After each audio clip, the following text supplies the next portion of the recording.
Hello दोस्तों, स्वागत है आपका। आइए हम देखते हैं, हम कृषि के बारे में पढ़ेंगे। और ये पार्ट 1 है, इसका पार्ट 2 भी आएगा, पार्ट 3 भी आएगा। तो हम जानते हैं कि भारत एक कृषि प्रधान देश है और भारत की जो अधिकांश जनसंख्या है वो कृषि पर ही निर्भर है। हमारी जीविका का साधन अधिकांश क्या है? कृषि है। तो 55% जनसंख्या किस पर निर्भर है? कृषि पर निर्भर है। और इसका अगर जीडीपी में योगदान करें, सकल घरेलू उत्पाद में इसका योगदान कितना है? तो मात्र 19% है। और इधर हम बात करते हैं, कृषि है। कृषि ये राज्य सूची का विषय है। किसका है? सूची आपने पढ़ा होगा, तो कृषि राज्य सूची का विषय है। और ये 7वीं अनुसूची के अंदर आप देखेंगे। और इसमें फिर संशोधन किया गया, तो राष्ट्रीय कृषि आयोग बना 4 अक्टूबर 2006 में।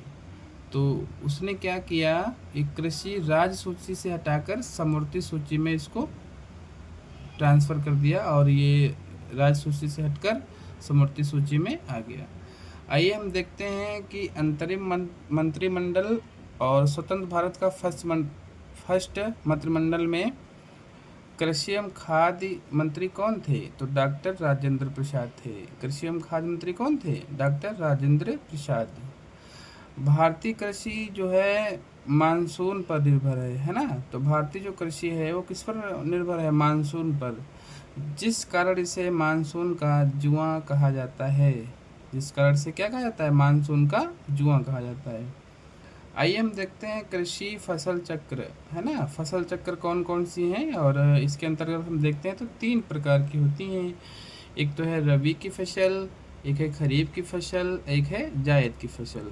आइए हम देखते हैं कि रबी की फसल, खरीफ की फसल और जायद की फसल के अंतर्गत कौन कौन सी फसलें आती हैं और कब कब बोई जाती हैं। तो रबी की फसल की हम बात करें तो इसकी जो बुआई होती है ये अक्टूबर से नवंबर के बीच में होती है। अक्टूबर से नवंबर के बीच में इसकी बुआई की जाती है। और इसकी अगर हम कटाई की बात करें तो मार्च और अप्रैल के बीच में इस फसल को हम काट लेते हैं। और इसकी कुछ प्रमुख फसलें हैं, जैसे गेहूँ है, जौ है, चना है, मटर है, मसूर है, सरसों है, आलू हैं आदि। ये सभी किसकी फसलें हैं? तो ये सब रबी की फसलें हैं। नेक्स्ट देखते हैं हम खरीफ की फसलें। तो खरीफ की फसलों की बुआई कब की जाती है?